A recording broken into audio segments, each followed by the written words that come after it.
What is up, Sagebrush? Hi, welcome to Monday. We are so glad that you're joining us for our weekly message discussion where we are taking the concepts from the weekend message to help you apply that in a meaningful way throughout your week, throughout your life, throughout your day. My name is Eric, and I am joined, as always, with the fun guy, Pastor Andrew. The spice of life. The spice of life. Andrew, Folks. Can you say hi to people? Let them know what we're doing today and the series that we're in so far. Hey everybody, good to see you on this Monday afternoon. Always love having lunch with you guys. Well, I'm not eating lunch, but we're talking over lunchtime, but it's great to see you guys making time just to talk about the concepts that we touched on the weekend. And we are in a series called Greater Than, and we've been looking at all about some practical things where God's love is greater than all the other loves that are out there. Then last week we did God's greater than our fears, and then this weekend we talked about fears.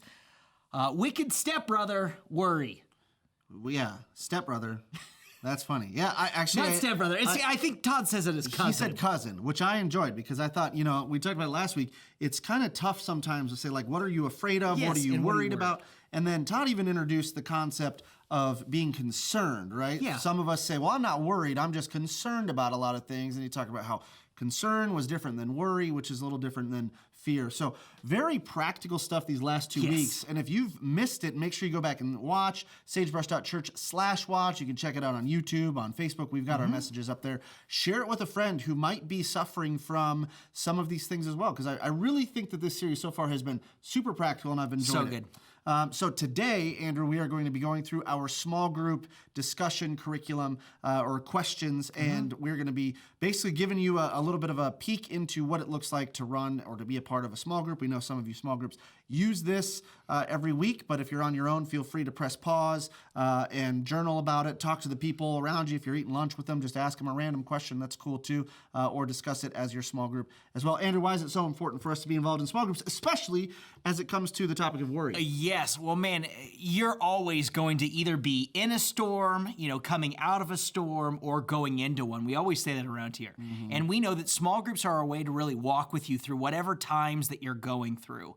And everybody needs that, right? You need a band of brothers or a band of sisters who will really walk with you through life. And this is our way of making sure that you learn and understand the principles that we talk about on the weekend, but it also is our way to hold one another accountable to really living these things out in daily life. And man, if you have not found a small group, we would love to encourage you to get connected in one. I'm sure somebody will post on the chat right now a link so that you can get signed up for a group if you haven't yet. But man, we would love to get you connected. And so as we go through this, whether you are Joshua joining us in the chat Yeah, from Josh. Tramway and Central at work at lunch, or we have another Joshua joining us from Fort Myers in Florida, Cassidy from Mesa, Arizona. Let us know in the chat where you're at. Val's in Rio Rancho. We're right here in all over the Albuquerque on the states west today. side. Let us know. Also, you can click that share button to share it out so other people can see it as well. We're going to start today. Oh, Mary from Silver City right here. Anyway, we're going to start off like we do every week with a little bit of an icebreaker just to get the conversation going. So go ahead and comment your answers in the chat below. What kind of things do you observe many people being worried about today? Andrew, what do you think? I think a better question is, what do people not worry about today? right, exactly. I mean, because people worry about just about everything. Most of it is just usually fear of the future. What might be coming in the future and what might happen. And we all ask that question, what if? Right. What if I don't say yes to that guy who asked me out on a date? Or what if I don't get the job that I've always wanted? Or what if my health fails? Or what if my kids don't go to college? Or what if my kids never move out of my basement? We all ask that what if question quite often, and we worry about what might come after that. And so we worry about all sorts of different things that are out there. Some are funny, like weird phobias like spiders and different things like that we worry about. But, most of the time, worry can be just a time where you really get locked up and you can't move forward. So it's really quite crippling. Yeah, I agree with you on the what is it that we don't worry about. But if you were to look just specifically topically over this past year, I agree with you. And we've got some people in here commenting in. Cassidy says health. I agree. Health is a big thing. And when you see it in the news almost every single day, and we've got team members all around us with masks on, and we've got masks going on. Yep. So health and what's going to happen there. I think also when you've got kids, you're worried about your kids, and then what does that cause? Is now how much in-person schooling do you have versus in classroom, and are they going to be left behind, and those sorts of things. And then there's the everyday worries that if we weren't in the middle of a global pandemic that you'd be going through anyway. You're worried about your job, you're worried about your finances, you're worried about those things. But what I appreciate, Mary just popped in and said uncertainty, just like you said, the future. What I appreciate Todd bringing up is that, there's a difference between worry and concern. And for me, when I talk about what are the things that you're worried about, I think through like those, I'm worried about the things I can't control, right? I'm worried about the things I can't control and I can't do anything about. So keep answering your questions here. We're going to move on to the next one. How have you seen worry negatively affect your life or the life of someone you love? Yeah, I have seen anxiety as just crippling. It really stops you up. And man, when you get mentally down that spiral, it really becomes this whirlpool that you just can never get out of. And it just starts with one thing. And it might be something like your health, right? Where you sense that something's gone wrong in your body. So you decide to go on WebMD. Oh, no. Don't do that. ever Don't do that. do that. No, don't do that. That is a bad idea. But it spirals, right? So you go on WebMD and you're like, well, either I have this rare condition or something else. And you start just spiraling out of control. You get depressed and you don't want to move forward. And it takes 4 months to get an appointment in Albuquerque with a specialist. And so, man, you spiral out of control in that moment, and it becomes just a crippling effect where you can't really move forward. You can't see the good things out of life. You only see the bad. And Todd talked about this weekend, where you can just spiral out of control and you don't ever want to move forward. You don't want to come out of your house because of COVID. You don't want to ever engage with people. You don't want to ever do anything else. And so lots of hardships can happen as a result of it. Yeah, I like the story that he shared between the father and teenage daughter, and maybe, young adult daughter, and she was talking about all these things she was worried about, and he said, well, why don't you come on over and we'll just share our worries together? And she said, well, that won't do any of us that won't do either of us any good. And he said, well, that's the point. And I've heard it said too, you might have heard this, where it's like worry is like being in a rocking chair, like you got a lot going on, but you're not going anywhere. And then for some of you, talking about one of the things that Deanna said was anxiety was one of the things she worries about. So like you worry about the things you're worried about. And maybe I'm worried too much and I'm worried I can't stop worrying. And it's just that endless cycle that just keeps eating at you. And that's so many people, right? I'm worried that I'm going to have an anxiety attack. Right.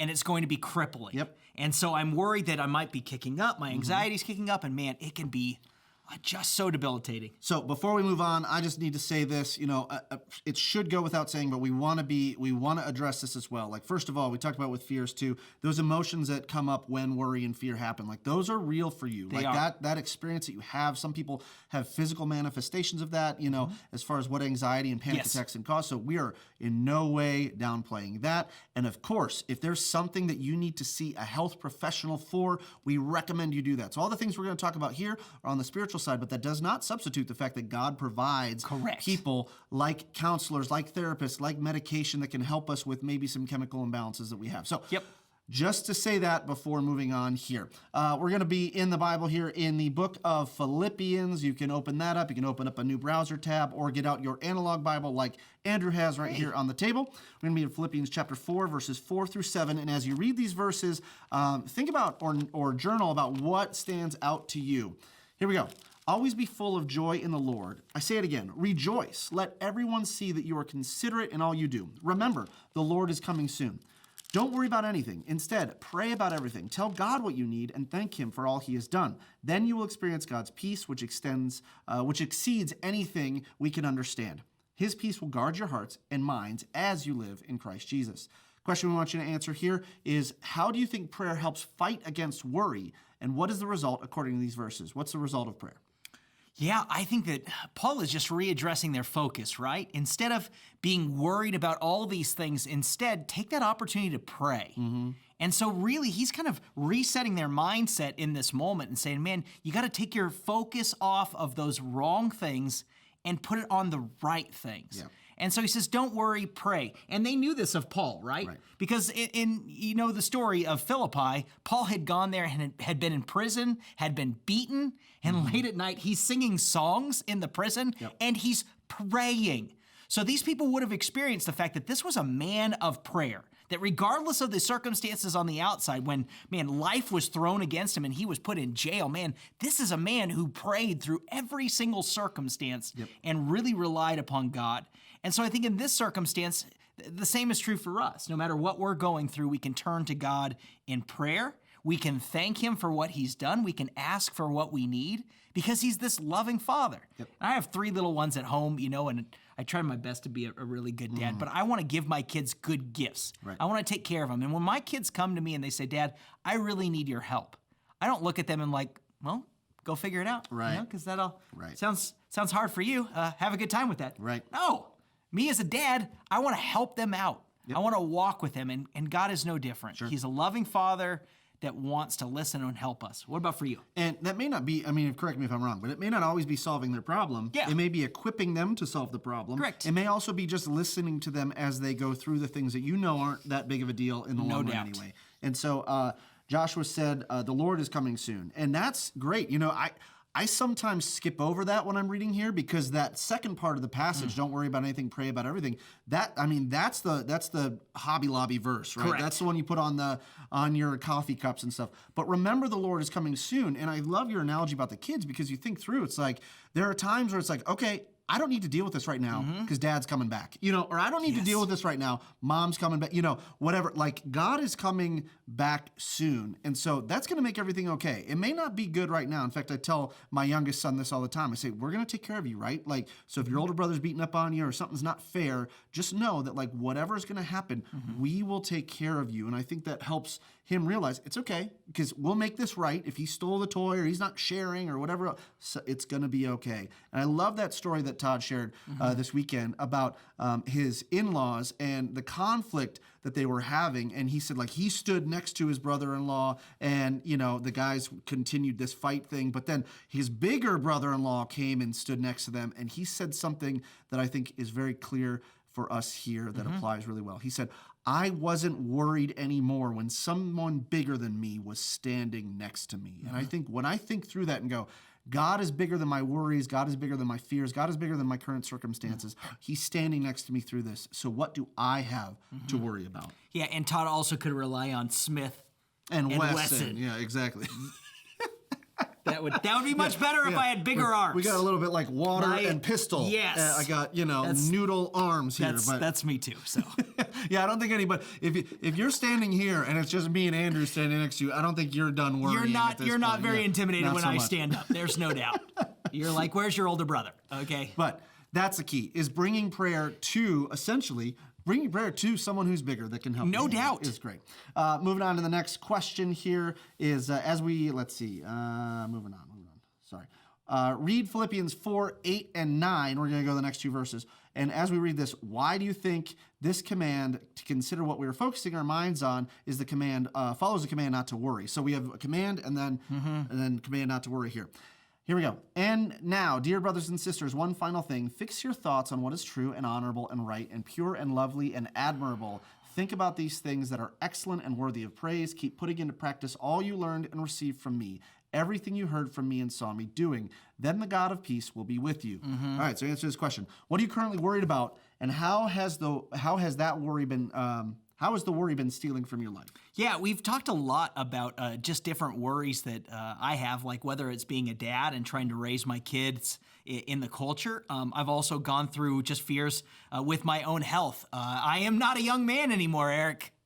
No, you're like Benjamin Button. You keep getting younger. I wish that was the case. I remember when we showed a picture of your wedding day, and I was like, "This looks exactly the same. You guys just look exactly the same." That's not true. You don't I am age. an old man. Old on Eric. the inside, young on the outside. But though. no, of late my back has gone bad, like since running, and I know it's so sad, right? It's just like the most old man thing. But to I say. know. But I started running again, and like I started to like. I don't know what's gone on with my back, but it's been a month now, and I haven't been able to run and everything else. So you start getting consumed with worry over your health.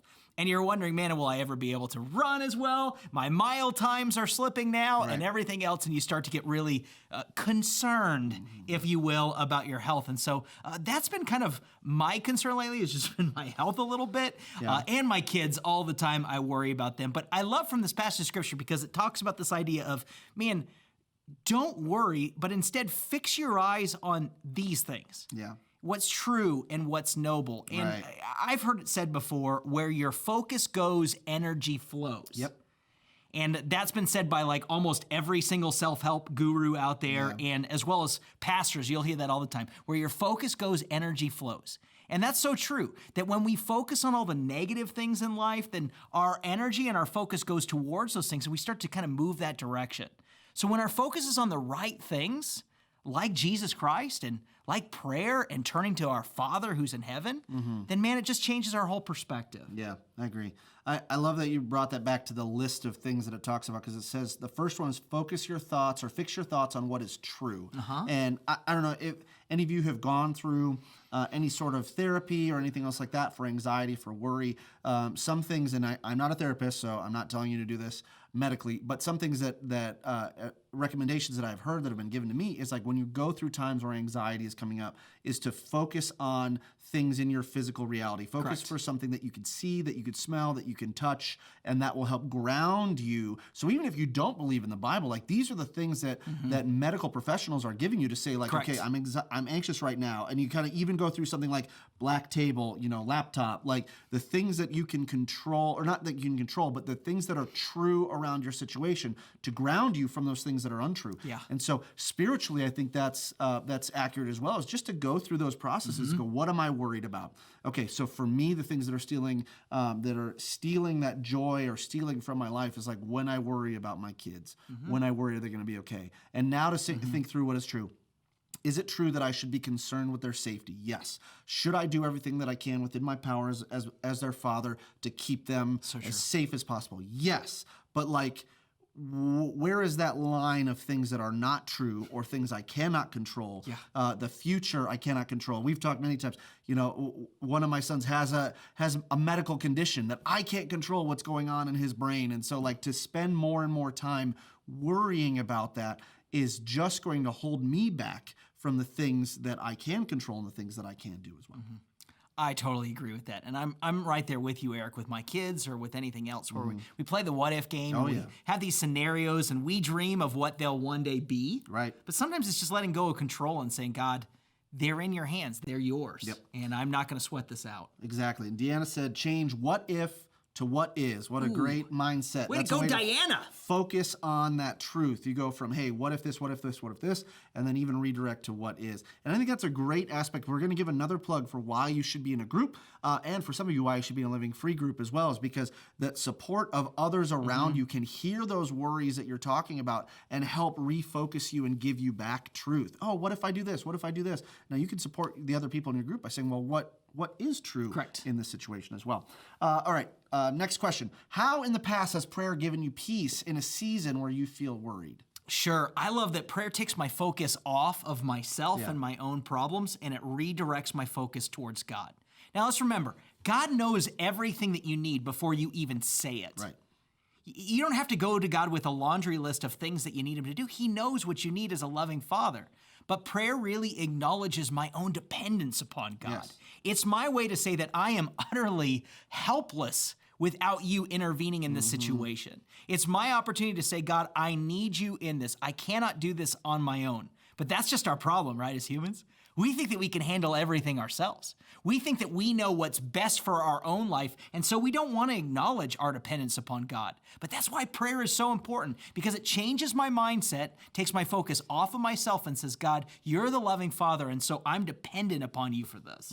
Yeah, Cindy says, yes, Andrew, let go, let God. I'm so learning about this still. So I think that's totally true. I think in my case too, like I've gone through seasons in my life where, and maybe I'm the only one, so if you don't experience this, then that's cool, but this might be for you too. Where it's like I physically can't sleep. I'll be fine all day, not worrying about a single thing, and I can kind of activate through my day and work through all my checklists and refocus on things and, use this thing to distract me. And then all of a sudden, my head hits the pillow, the lights go off, and I just can't stop thinking.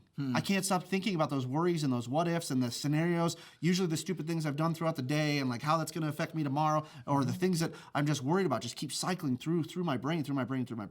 And it actually, there was a point in my life where I had to close my eyes and I would literally like not count sheep, not anything else like that. I would repeat the same prayer over and over again, as I would just say, God, clear my mind and let me fall asleep. God, clear my mind and let me fall asleep. And I mean, it would just be, God, clear my mind, let me fall asleep, clear my mind, let me fall asleep. And I'd have to have my eyes closed, saying that over and over again, only if to just clear out the voices that I'm hearing or the scenes that I'm seeing, because it's just, even though it was kind of a repetitive, kind of rote prayer, it was still like, okay, I can't get rid of this. I have to give this to God in a way that's like just constant. And I've even heard it said too, like, sleep is one of the biggest signs of faith ever, because at some point you have to shut your eyes and you have to completely give up control even of your body for God to go, there it is. Now you're sleeping. So true.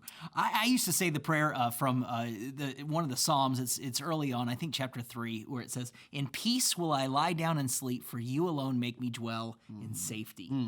And I love that verse because it's just such a good reminder of, man, I can sleep knowing that God's in control. I love that you said that too. It is really our way of saying, you know, God, I'm not in control. I can rest in you. Yeah. Exactly. So good. So let's ask this last question before we go. Focus on this. What are you currently focusing your mind on? Is there a shift of focus that needs to be made? If so, what changes can you make to begin that shift? Yeah, I think for me, I struggle with trying to do things on my own often, where it's like, man, I've got to control this. I've got to get my kids in the right space at the right time. I've got to say the right word in this conversation at church. Right. And so I put so much pressure on myself where I just need to relax. And I just need to stop worrying about it and just let God do his thing. Yeah, exactly. I think that's a time too. I love that you brought that up, because there's a lot of times where I know what my triggers are for anxiety and for worry, or for potential. I mean, usually for me, it's more of an anger situation. So what's going to get me riled up? And I have to stop before I go into that spot and actually pray. I mean, if it's going into a certain meeting or talking to a certain person, or I know the text message is going to come up that says, hey, can I call you? Can I talk to you? Like, before that happens, I have to almost preemptively pray so I'm not going to worry. So it's like, you know, we talked about earlier, like, you worry about the things you might be worried about. And so walking into those situations, focusing my mind on the front end to say, God, I need you to control my attitude here. God, I need you to control my mindset. God, you know, give me the peace I need to walk into this meeting, to this conversation. You know, and for some of you parents, like when you get a call from the school, when your spouse calls you and says, hey, we need to talk. I mean, even just hearing some of those things, like saying those preemptive prayers so that you don't put yourself in a mindset that's going to be heavy on worry. And I think for some of us that are, you know, maybe if you're not a worrier, you know, like we talked about last week, like, great, share your secrets. But I would say one way to figure out what you're worried about is think about what your prayer life is about, because whatever that prayer that you're giving to God is the thing that you're trying to avoid focusing on in that worry. So true. A great way is to share some of those worries with groups around you. Andrew, what else do we want to encourage people as they're going out about their week? Yeah, one way that you are going to overcome worry is by getting into a community. And by having a community of people that are around you and by your side, you're going to find strength in numbers. And there's strength in just being able to talk through some of your worries, being able to be prayed for together as a group. And so that's one of the reasons why we encourage you every single week to get into a group, because, man, you got to have some people who are in your corner who can help you through this. And without talking about this, and even on Monday, like, I love this opportunity to talk with Eric. I feel like it's my Monday therapy. So thank you, Eric, for that. In front of thousands of people on the internet. People and stuff like that. But no, I love that this is our opportunity to work through some of these things. And so Eric and I are still in process too with worry. I wish that I could just sing that song, Don't Worry, Be Happy, and it could just be over. I mean, you could sing the song. I'm not going to sing it today. But no, it won't just be over, though. You know, there's no quick fix to this. But inside of community, you'll find that strength to get through worry as you depend upon God and as you depend upon other people. Yeah, and I think that if you go back to that Philippians verse, chapter 4, don't worry about anything, instead pray about everything. I think those things are put together because like God wants us to be in constant prayer, but he also knows that there's going to be worries that are always coming up. Like there's always going to be something new to worry about. And that's something that I would say too, is like your worry is never going to be done. And that's been eye-opening for me in giving it to God, is to say like, okay, once I'm done worrying with this thing, it's not like I'm going to run out of things to worry about. And so do I want to just consistently live my life in that way, or do I want to live my life in a way where I'm honest with what's going on, I'm honest with the people around me, which is why you need to get into a group, and then I'm honest with God, because he's ultimately the only one that can do anything about it anyway. Yeah, and if you're really struggling with anxiety and fears, we want to encourage you, get the help that you need. Whether that's going to counseling or something else, or if we can help you as a church, we have our Living Free program that meets here on all of our campuses and online as well, and that can be a great resource for you to get what you need. If you'd like to see a list of our groups for Living Free, you just go to sagebrush.church/livingfree, and you can get a list of all the different support groups that we have. And I would say, too, the last thing is that if you're watching this online, if you're on YouTube or watching this anywhere else, go through the Facebook comments, because some of you have, you're really part of this Crushed group as it. well, and you're just killing it here in the comments. We've got Cindy talking about Proverbs 3, 5, and 6. Chris is bringing some great things. Val talking about some other things as well. James Hall talking about other things. 1 Peter 3, 5. So read through some of the comments, because we have a community of people that want to help encourage you along the way. Get involved in a group, and make sure you join us this next weekend, because we are going to be talking about how to make wise decisions. And I know for a lot of us, making a wise decision is going to help us avoid worry and help us avoid regret on the back end. So on behalf of Andrew, I'm Eric. We will see you next week.